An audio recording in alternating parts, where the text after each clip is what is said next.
come and gone, and now we are once again in a situation where commuters having to scramble just to get to their jobs. So for the moment, going to be very messy down in the Cape Town area, Cape Town CBD especially, and I'm not too sure it's all going to be resolved by later this evening. Well, Santaco in the Western Cape, as we know, is now at the forefront and at the centre of all of this. Is why we're seeing buses with the destination you can see there going to the city. It's because of this ongoing clash between the operators and the city. Western Cape MEC of Mobility, it's Ricardo Mackenzie joining me this morning. Hello, Ricardo. Good to have you with us. We're giving our viewers still a look at what a mess it is this morning with all these buses being scrambled. I imagine right now this is the best option, isn't it? Yes, it is, Gareth, and good morning to your viewers. I actually just came back from the bus stop this morning, and it's awful to see the scenes of commuters trying to get onto buses because of the decision by Santaco to withdraw from our task team, which was established to help the taxi industry get mobilized and get professionalized. It was distressing to see what has been happening, and also another bus has been burnt in the last hour, which obviously make it extremely challenging for people who wants to get to work this morning to get to work. And that is the scenes that you're probably seeing right now and that I've witnessed since early this morning. What sort of capacity do you have in place? I can't imagine that even as good a job as you might be able to do with buses, I mean, you're simply not going to be able to handle the volume that the taxis are normally able to take care of. Just give me a sense of the numbers, if you can, the size and the scale of the problem that you're dealing with and the solutions that you have in place.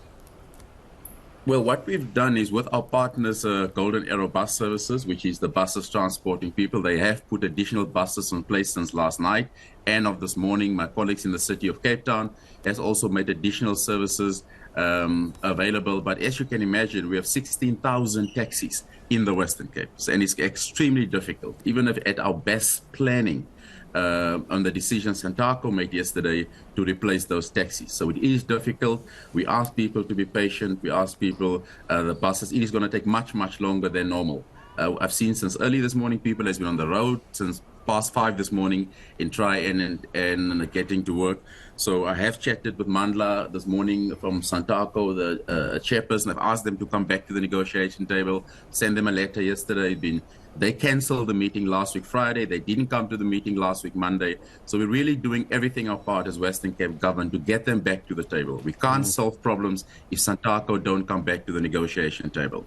What do you know? Can you confirm the attacks on some buses yesterday afternoon? I see reports out of the area, out of Cape Town, that some buses were attacked. What do you know about it? What can you confirm? Yes, I can confirm from our jock.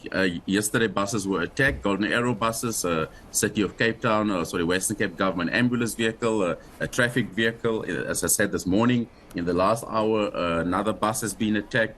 Vehicle of commuters were attacked. People just trying to get home from work, and that is the horrible thing about the strike or the withdrawal of their services. People purporting to be members of Santaco or individuals which is taking advantage of the strike, but the Santaco leadership must call for action. They have to. I've sent them a letter last night. I said to them, Santaco, the chairperson, you have to call people to order. We can't have buses in city and government infrastructure burned because people are disgruntled. It is not okay. It is not acceptable. The question I'm asking on the show this morning, Ricardo, I had JP Smith on with me earlier. I asked him the same question, Safety Security MMC for the city. Do you think, or do you get the impression the taxi industry sees itself as a law unto itself?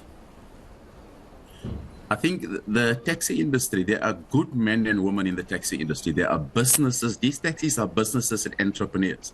There are a small minority who refuse to abide by the law. But the majority are good men and women who wants to establish businesses, who gets up every morning to transport passengers.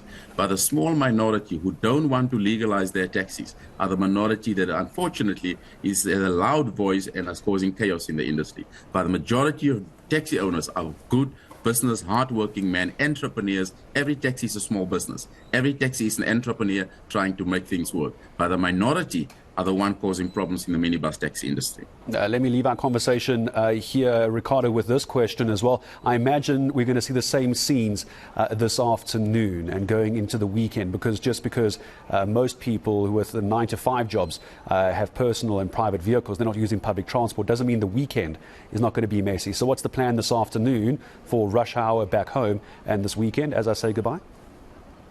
Yeah, the plan this afternoon, Golden Arrow buses will continue to operate, get as much buses out as possible, but we ask employers to be lenient. We ask companies to please be lenient. When your employees inform you the buses and transport is late, I know PRASA is putting additional resources out, but it is tough. I have to be honest, it is tough. It is going to be longer than normal because simply a big resource is not being used, which is the minibus taxi industry. So it is going to be longer than usual.